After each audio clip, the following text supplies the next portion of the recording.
Welcome everyone to another episode of Borderless Diaries. In today's episode, it's going to be about that first big step, choosing to go abroad at a time in your life where everything still feels very open, but it can also be feeling a little bit unsure.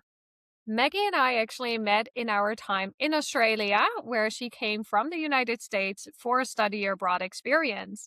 And what I really love about these stories is that you meet people in one chapter of your life, and then years later, you can reconnect in a completely different one. Because not only shortly after I moved to California, I actually met Maggie in Chicago, where she lives, and I'm super excited for her to join today's podcast. So, welcome Maggie, I'm so happy you're here. Thank you. I'm so happy to be here. Thank you. Well, Maggie, as always, we start every episode the same way. When you move to a new country, there's always that one moment that just feels funny, awkward, or completely unexpected. And that really stays with you. So I'm super curious. What is yours? Yeah. Yeah, so I know you sent me this question beforehand and I took some reflection and thought, but like the first thing that came to mind, I couldn't let go of. So when I arrived to our student housing in Australia, I remember checking in at the front desk and then there was just a man kind of standing there and he was like, "Oh, actually, you're my flatmate. Let me just show you the flat." And I was like, "What? I'm going to be living with a man?" That's like so unheard of for the United States. So I was really taken aback by that, but it all obviously went well. So Yeah, well, luckily that's true, but I didn't even think of that because indeed we needed to, I think it was a form that we needed to fill out beforehand. And then if you didn't fill out the form, that you would just place randomly, I think. yes. And Yeah.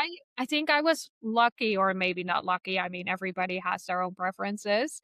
I was in an all girls housing at the time, but I do remember that I was kind of like, what does that mean? Do we need to live with, like, how Yeah. are they going to arrange that? But I think a lot of people would also makes it super unique because you have so many different Yeah. backgrounds and Definitely. also different genders that you can live with. Honestly, don't think I filled out the form. I must have like missed it or something.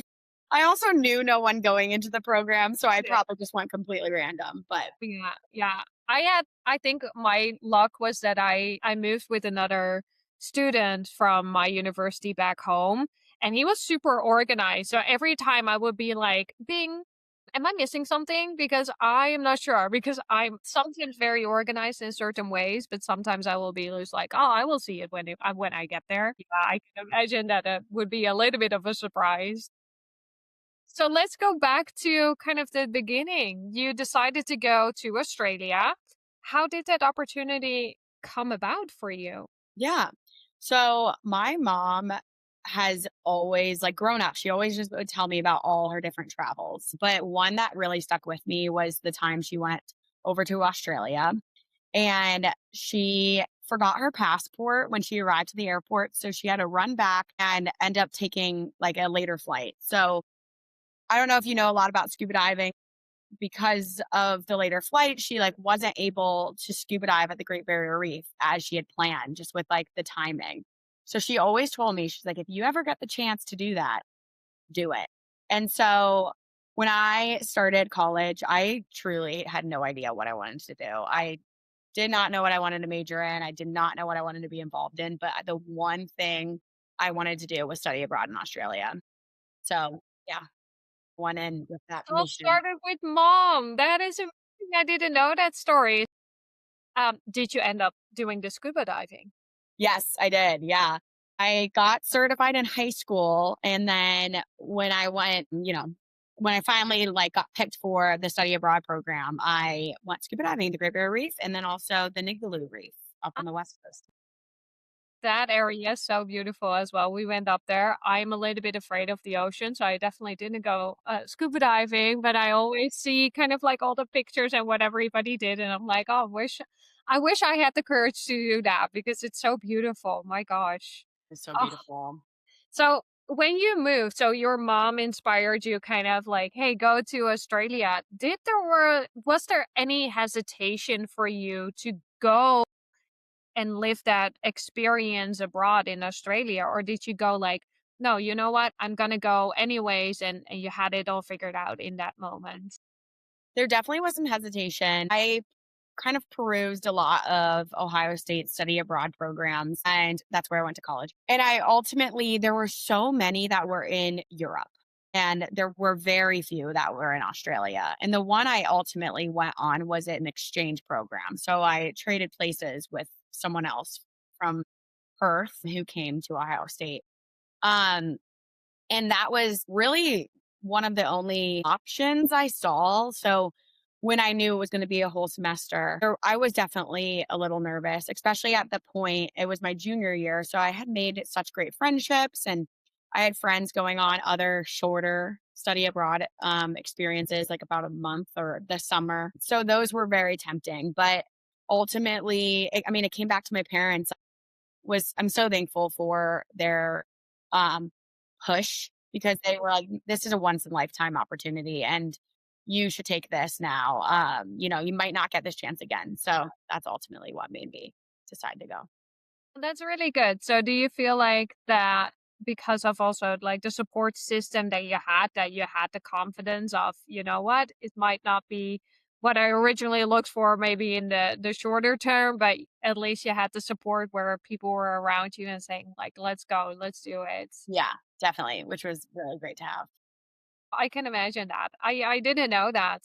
I was also part of the exchange program, so you always needed to look for somebody that was then willing to go, in my case, to the Netherlands, and I was like, "That's never gonna happen. Nobody wants to go from Australia in the sunshine to the rainy, Right. cold Netherlands," and I can imagine from Chicago maybe that people will be like, "Am I really going from such sunshine to then the cold?" No, people I never thought someone would want to come to Ohio State. Oh, yeah, well, Ohio, Midwest, yeah. middle of nowhere. But I guess people wanted that, big American experience at a Big Ten university, Yeah, which I worked can out. imagine. I mean, if it was me, I would have also chosen somebody in the United States or Australia. I think we needed to pick 5, which 3 of them were in Europe and then 2 of them outside of Europe. And then I was like, okay, I will just pick a random one in the United States as well. I got elected for the Australian one, so I definitely did was super happy that I got Yeah, invited to that one, but otherwise I would have been the small town girl that goes to Ohio State probably. truly. But I'm Yeah. glad we crossed paths in Australia. It worked out. Exactly. Yeah, exactly. So take us back to you've made the decision and then you arrive in Australia. What were kind of your first impressions and I'm curious what was harder for you than expected once you've Yeah. arrived there as well? Yeah.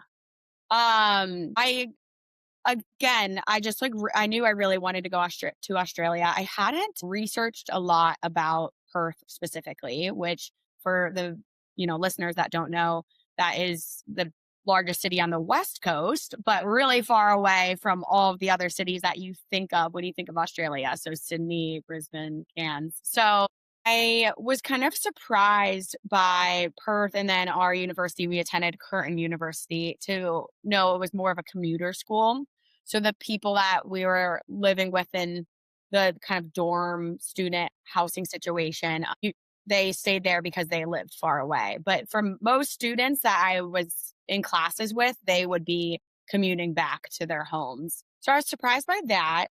I think my challenge was ultimately my roommate situation, or my flatmate situation, Mm. just because I mean, they were all so friendly, but ultimately I felt a little bit like we didn't click naturally. So, which, like, on the bright side, that really did push me out of my flat and I got to meet so many people like you. And I was just pushed to like expand from that. So that was really great. But I think it took me a while to adjust in that sense, just because the people I was meeting in my classes weren't staying around. And then the people in my flat just were very different than me, which is totally fine. But yeah, we ultimately didn't hang out outside of.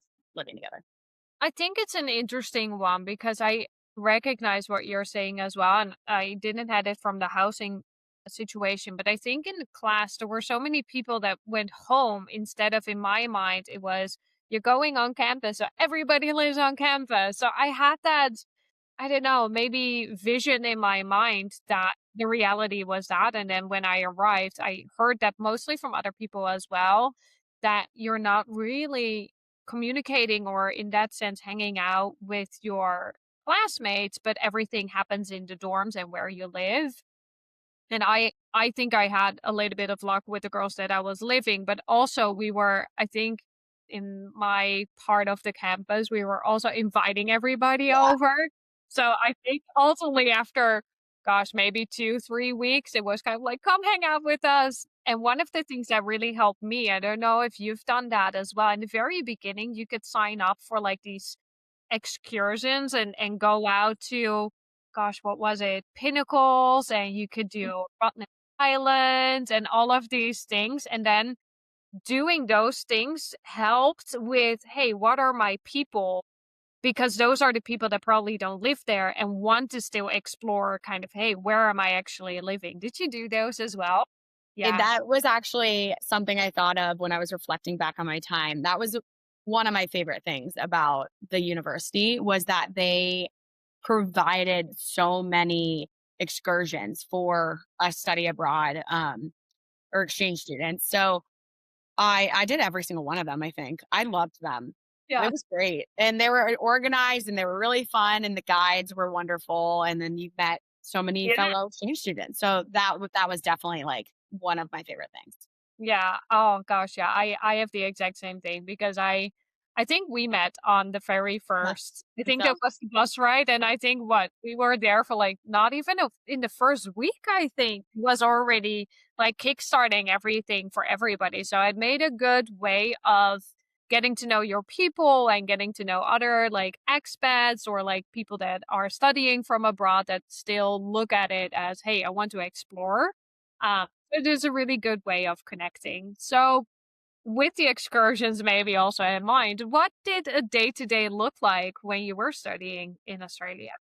yeah, so the day to day I feel like was similar. With just obviously attending classes. I got involved in intramurals. I played rugby while abroad. I guess rugby specifically doesn't translate, but I was involved in intramurals back at Ohio State. So that those pieces were similar. The fun little differences that I felt like I got to build into my day to day though were I took surfing lessons on Wednesday mornings. So that was fun. I definitely couldn't do that in Ohio. And I also feel like every one of us on campus, we would stop by the pub after classes and get at least a half pint, Yeah. which was so fun. It became like almost a daily ritual. And then we would like go to a barbecue. So that was always really enjoyable. I think it was gosh, I actually didn't recall anymore the barbecues, but you're so right because I remember that everybody was like, "Oh yeah, I will grab the meat. Oh yeah, I will grab this and I will grab that." And everybody just like, "Yeah, and that person is coming. Oh yeah, and that person is coming." So it was like these gatherings So almost fun. day to day where Yeah, everybody just came together. And I think it was something that I enjoyed so, so much. I agree. And such a unique experience because you don't really see that anywhere else, I Yeah. think. At least not in my experience, even in United Wow. the United States or Ireland. Nobody really does that, but the Australian way of connecting is barbecue. Barbecue, Yeah. definitely. Yeah, and at one of the barbecues was my first time trying kangaroo because there was kangaroo Yeah. burgers, and I Yeah. thought they were regular burgers, but Yeah. they were not, which is Yeah. very common in Australia. That was something I was very surprised by is eating kangaroo. Yeah, that's also true. I think there were a lot of like these different types of meats as well, like the kangaroo, but also people that were eating crocodile, I think. Yeah. And so it definitely may be a culture shock to experience that. So if you had to kind of like describe how you would feel in that moment, if you look back, what word or what feeling does it give you now that we're talking about Australia and your Yeah. experience? Yeah. No, I guess Australia as a whole and like all of my favorite moments there. I would say like the word that captures it is serene. Like I went to Australia just to see the natural beauty that is there. And I definitely found it through, my scuba diving at the Great Barrier Reef and at the Nigaloo Reef and just like on the day to day of living in Curtin University and getting to run to Swan Lake and just things like that. I would say serene. I was always taken aback by the beauty of Australia, which I loved. Yeah. I definitely I think it's a really perfect word for it because it is true. There's so much nature, but also the beauty in creating all of these memories together in the beautiful, beautiful environment, but also with the people that are making those memories. I think we had such a unique chance of getting together, exploring that, and where you can make just, yeah, the best memories that you can take with you. Yeah, definitely. For the people that are listening right now and whether they're thinking about studying abroad or about to leave, what would you say to somebody that is hesitating right now? Yeah. For anyone hesitating right now, I would truly just say, just do it. Like it only gets more and more difficult as you get older to have these experiences and be able to like immerse yourself in a new culture and drop everything and pick up your life and just move. Truly, for me, it was the furthest place possible from Columbus, Ohio. So around the world. And I would just say, just do it. You might not get the opportunity again. And more likely than not, it's going to be amazing. And if it's not, it's a learning experience. And I think that's powerful in itself. So, Yeah. I like the way that you frame that with if not, then it's a learning experience. And quite honestly, even with the people that I'm talking to, the people that we have talked to, I've rarely came about somebody that said, "Oh, my experience was not great." Everybody that I know has this unique experience and you go through learnings and you're gonna face some challenges, but ultimately it's such a unique experience that you can live while you are trying to figure things out in your probably early 20s or younger or even a little bit older, but I think you said it really well. Go for it and just do it. Talking to that point, what do you wish for somebody or what did you wish you had known before you went? yeah, I would say, I mean, I guess you know this before you go, but just like to have a daily reminder while I was there, this would be pretty powerful if I could do it all over again. But just to stay present, um, because I think at times, I mean, this is a story for another day, but still like I took an anatomy class while I was over there because Ohio State was really strict on credits that they accepted, and I was an accounting major, so I shouldn't have been in this pre med class. So it was stressful, and I would think about, oh, I need to study, but like when it comes down to it, like a study abroad experience, a lot of the learning is done outside the classroom, and Yeah. it's so important. It's just Yeah. about like meeting people from all different backgrounds, like us meeting each other. We're live nowhere near each other, and we got to cross paths and learn from each other. Um, and others like just getting to meet people from all around the world and just experience a full new culture, I think is so important. So just staying present, but then Yeah. also staying open minded. So being open to all new opportunities while you're over there, I think is Yeah. important. Well, I think I really like that because something that is rooted within myself as well, even to this day, is to think so far ahead and trying to be like, oh, but I need to do this. And if I don't do this, then I will miss that. Instead of enjoying really, you have the unique opportunity to experience this to the fullest. And that doesn't always come with checking things off just because maybe your career or maybe your study will bring you this. The unique opportunity is already in itself. And that is you're studying in a completely new country with amazing people around you. And that is where a lot of the learning happens. I think you said it really well. I think, and you spoke about this for a little bit as well. Do you think you would have done anything different? Yeah. I mean, I guess both of those things ultimately, like, looking back, I have no regrets. The entire experience was amazing, and I did things that I never thought I was gonna be able to do, like a last minute trip to Bali. I never thought I would do that, or like surfing lessons on Wednesdays, but I think, like, living now and then putting myself back in the moment, it's like I would just remind myself of that more on a daily basis, to just be present, be Yeah. open-minded, Yeah. and really just value that time with the people there, Yeah. because you'll never get it back, and it was just so Yeah. special. Yeah. And I couldn't agree more. I think even looking back now, I mean, we're now in a sort of adult life, what they say. And when we were there was so many years ago, but I think it's also a unique way of thinking back and be kind of, oh, I wouldn't say I wished I would do that. I sometimes just wish I could travel back just to have one moment of living that experience again because it was just so unique and I've learned so much about that, but I also hold so many precious memories about Yeah. that experience. So I agree with you. And if we're looking back now, do you think that experience in itself changed the way that you are in today's, let's say, in today's day?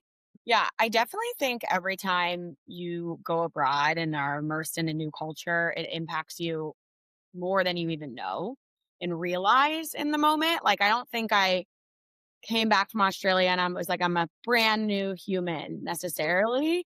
Yeah. But I do think it has shaped me so much. And since Australia, I have continued to seek opportunities abroad as much as possible. And I think I've so continue to just be even more interested in new cultures and new experiences. So yeah, I definitely think I have changed and shaped because of those experiences. Yeah, I like that. I think nobody expects you. I mean, certain people do, by all means, have a completely new identity when they're moving abroad. But I think it's the uniqueness that you bring out of an experience. And we all have that, right? I mean, whether you live in the same country or move different states, you all have unique experiences and the learning opportunities. And I think moving abroad gives you that unique perspective that you are thrown into a completely new culture and with surrounded with people that have so many different backgrounds. For me personally, I think it influenced a lot of my confidence. The first time that I did it, I was kind of like, you know what, I can do this by myself. I can be this independent woman that is traveling all the way to the different side of the world. Do you think it also helps you shaping kind of the confidence within yourself doing this experience? Yeah. Definitely. So flying to Australia was my first time I had ever flown alone. And and I knew no one, like I mentioned, no one came from Ohio State. I knew no one from even the United States that was going over there. I've obviously met people that were from the United States, but it made me so much more confident because once I did that, I was like, wasn't as difficult as I expected. Like, I can do this again. Yeah. Um, and I also think there's a piece of like just having to be thrown into the fire in a sense and like figure it out while you're over there. Like, just little logistics, like figuring out how your phone works when you're abroad, or uh, like when I was in Bali, my wallet got stolen by a monkey. So figuring out how to access money when situations like that happen.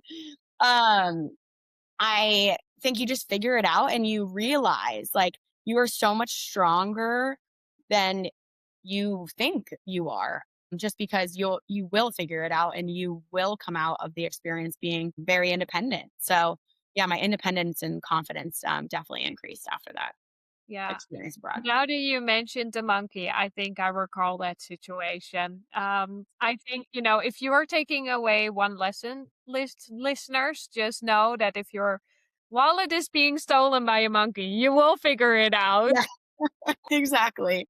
And it was captured on photo too, because Julia had a really nice camera and she was like, "Oh, there's a monkey on you." Meanwhile, it was stealing my wallet.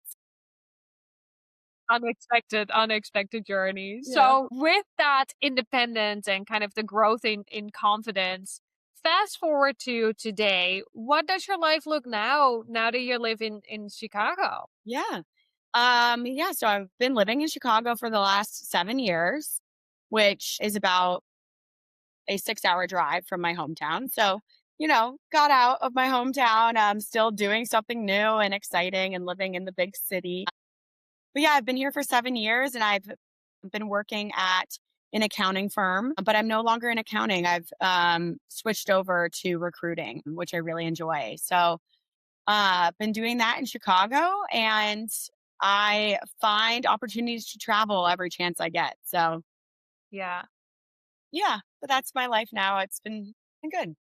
Good. I'm happy to hear that. And with the traveling, I mean, we follow each other on Instagram, so sometimes I see the nice pictures popping up. Do you ever think about having another abroad experience in the sense of like the traveling or the beauty of an international career? Do you ever think about going abroad in that sense again? Yeah, I know. Yeah, I do think about it. I mean, when it comes to just trips abroad, like I have already 4 abroad trips planned within the next year. So I'm excited about those. But the idea of living abroad would really excite me. Um, I had a coworker and friend who actually just did a rotation abroad. So it is feasible in my career at EY. And it's definitely something that I would consider if, it all made sense and Yeah. where I was in my life. Yeah. Oh, that's really nice. Well, I do know about your travels. I think you also have a lot of amazing friends that have a lot of amazing weddings abroad. It's also a unique opportunity. Maybe find friends that are having also beautiful trips that you can Yes, talk about. definitely.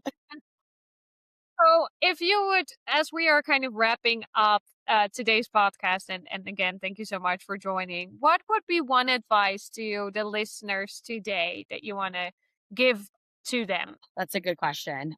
I would say that, to continue to be curious, continue to seek opportunities. And if you are listening to this podcast today and still have concerns about, taking the jump and living abroad, just know that I was certainly feeling that same way. Like I say I was ready to go and confident looking back, but I know going into that experience, there was still a little pit in my stomach, flying alone for the first time from the furthest place away from Columbus, Ohio. So I would say just you're going to be okay if you take that jump, and you definitely should take that jump because I promise you, it will be something that you look back on and with a smile on your face. Yeah, I think you said that really well. And what I love about your story is that one decision, and maybe inspired by your mother, is also just to say yes. Say yes to going abroad. And that can shape you so much more than you expect. And even if it is just a chapter, it stays with you and how you see the world, the way that you connect with people, and the choices that you make on later in life. And even for us, meeting in Australia and reconnecting in Chicago, it just shows how those experiences stay with you. And I think it's a really beautiful thing to say as well. Hey, everybody in that moment itself would always feel a little bit of hesitation, the pit in your stomach, and feel like, am I ready for this? But looking back, you can be so proud of yourself that you did say yes. And it all starts with just one decision. So, Maggie, thank you so much for talking to me and being so open. And thank you all for listening to Borderless Diaries. Thank you. Have a nice night.